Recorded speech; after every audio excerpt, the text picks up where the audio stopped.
The former world number 1 has powered her way into her 31st Grand Slam final. After losing the last 2 U.S. Open semifinals played in her career, Serena Williams broke the spell with a comprehensive 6-3, 6-0 victory against Anastasjia Sevastova from Latvia on Thursday night, reaching her 31st major final.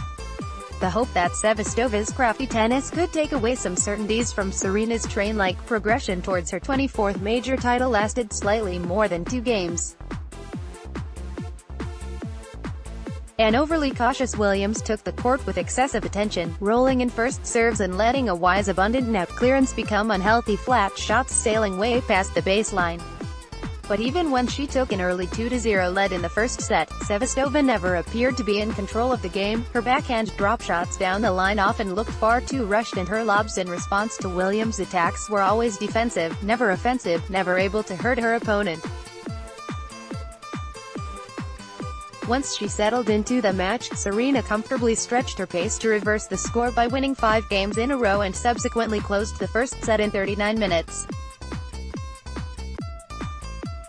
While the rain outside the roofed Arthur Ashe Stadium was going her best to provide some relief from the heat wave that had toasted the New York area for several days and had forced the junior matches to be postponed earlier in the day, the Serena show on court continued also during the second set. Sevastova appeared to have no weapons to threaten Williams' dominance, too vanilla her ground strokes, too unharmful her serve, too unable to produce her usual variation from the position of the court. She was pushed by Serena's powerful rallies.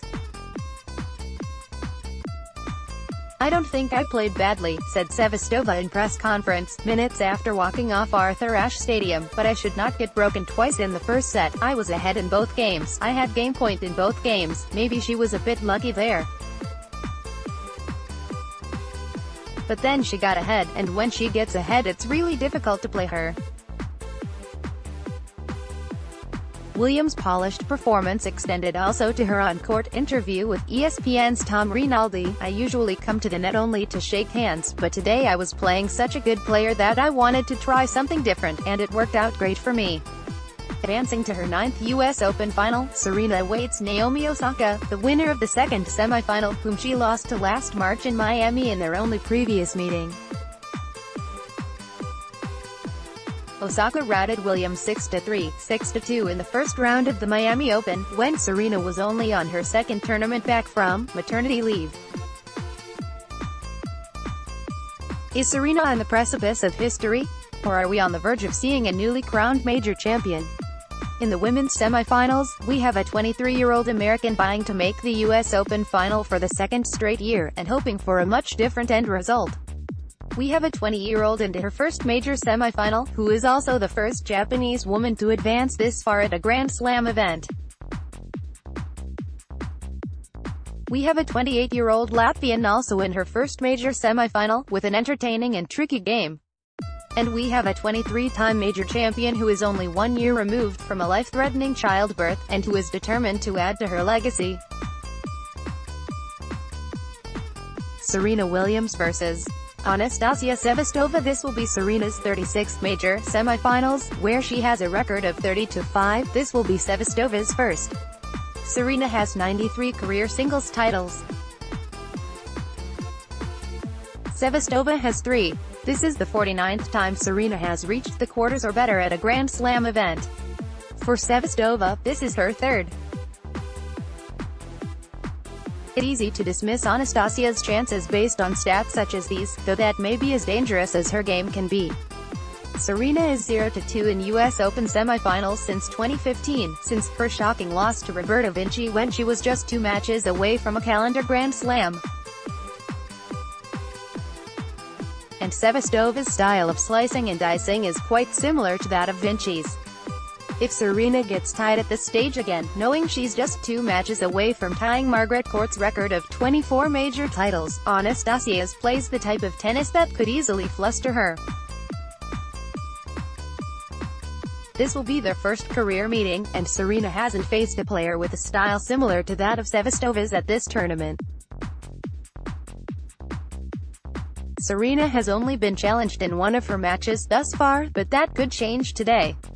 Sevastova has played some stellar tennis in her last 2 matches, dropping only 5 games in her last 3 sets played. Yes, Serena is a strong favorite, but an upset here is not unfathomable.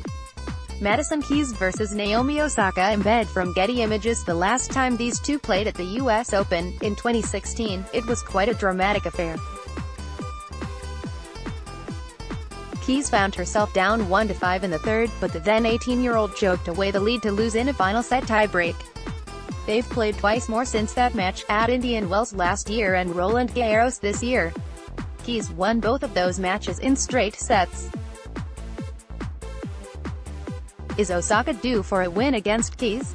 Naomi is a much more mature player 2 years onward, as evidenced by her big win at this year's tournament in Indian Wells, as well as her impressive run to this stage of the Open. Osaka has only dropped 1 set thus far, and there's no shame in dropping a set to the WTA's hottest player of the past month, Aryna Sabalenka.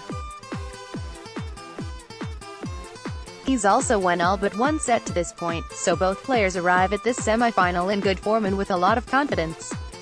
Both are power players who will look to dictate points and finish them quickly. Both also have coaches in their corner, who have been instrumental in bringing the best tennis out of them, in Lindsay Davenport and Sasha Bajin. I'm sure Osaka will be motivated to avenge her loss to Keys from 2 years ago in New York, yet that may also weigh on her mind in a negative way during this match.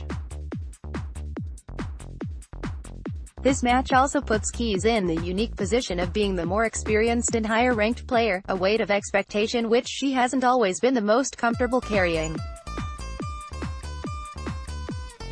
In a semi-final that feels it could go either way, it will be fascinating to see how both young women perform in this moment. Order of play: Arthur Ashe Stadium, 1900 local time, midnight BST, Serena Williams VA. Sevastova. Madison Keys v Naomi Osaka. The captain of the American Davis Cup team had recently said that the USTA wanted to change the court speed to help their own players.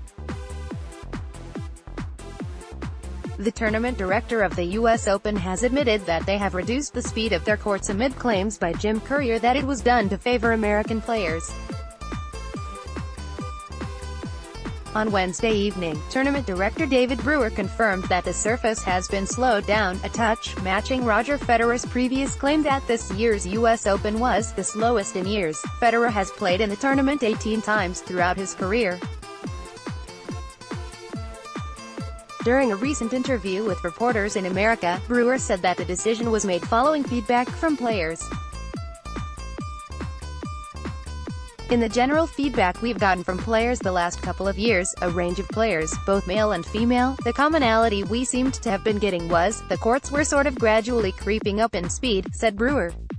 We just felt we needed to address that a little bit this year. At the same time, we wanted to ensure we had really good consistency across all courts. Whilst the decision has a reasonable explanation, the captain of the American Davis Cup team believes there is another motive. Courier, who was a finalist at the 1991 US Open, has claimed the decision was made to benefit American players.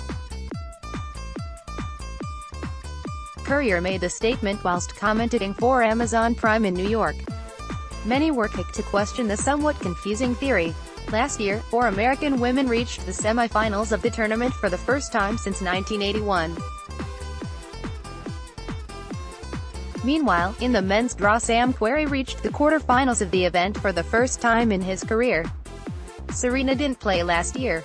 4 American women made the SFs. It was an all-American final, and American won. But yes, let's slow down the courts to help the women. https://t.co/x2a3a6zq8m. Courtney Nguyen, at 40 Chetwitz, September 5, 2018. When questioned about Courier's claims, Brewer has dismissed the allegations, saying that he has made no comment during his 20-year role as tournament director. I'm just trying to think if we've ever sat down and said, alright, look, what can we do to advantage American players when it comes to the court surface, and I don't ever recall having that conversation in my 20 years here, Brewer said. In this year's US Open, there are 2 American players remaining in the women's draw. Serena Williams and Madison Keys will play their semi-final matches on Thursday evening. Meanwhile in the men's draw, John Isner was the best performing American with a run to the last 8 before losing to Juan Martín del Potro. It is not often that a match is stopped midway through a set due to excessive sweat coming from a player.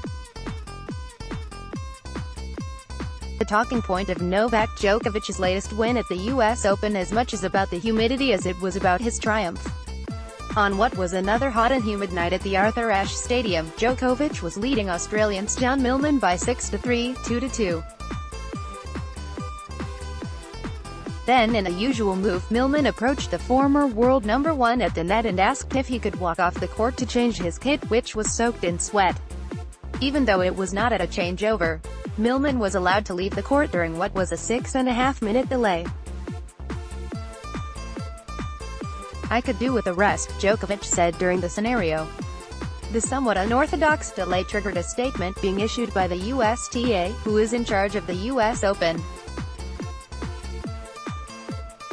In it, they said that Millman was allowed to leave the court during the set in accordance to the equipment out of adjustment rule that was enforced, meaning the world number 55 wouldn't be charged with either an official change of attire or a bathroom break. The chair determined that the surface was dangerous enough to invoke the equipment out of order provision in the ITF rights and procedures for officials and allowed Millman to go off court and change shoes, clothes. Both players agreed that he should do so. The USTA statement read, "It is not the first time players have been suffering with the conditions at the tournament this year." Roger Federer said that he felt like he couldn't breathe whilst playing his 4th-round match on Arthur Ashe, which he lost to Millman. Last week, for the first time in US Open history, a special extreme weather rule was applied to men's matches, allowing them to take a 10-minute break after 3 sets.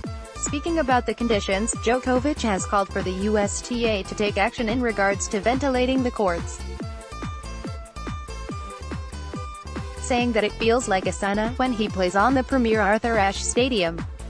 "I asked the chair umpire whether they are using some form of ventilation or air conditioning down at the court level side, and then he says that he's not aware of it, that only what comes through the hallway type of thing," Djokovic told reporters. "I think that this tournament needs to address this. I mean, because whether it's night or day, we just don't have air down there. It feels like sauna." Millman, who played in his first ever Grand Slam quarterfinal, also suffered in the heat, although he refused to let it deter him from one of the biggest matches of his career. "In these night matches, the humidity goes through the roof," he said. "It is tricky, but it's the same for both people. You're dripping. But that's no excuse or anything. I'd play in a swimming pool if I got to play a quarterfinal every week at a Grand Slam." Djokovic defeated Millman 6-3, 6-4, 6-4. He will play Japan's Kei Nishikori in the semifinals on Friday.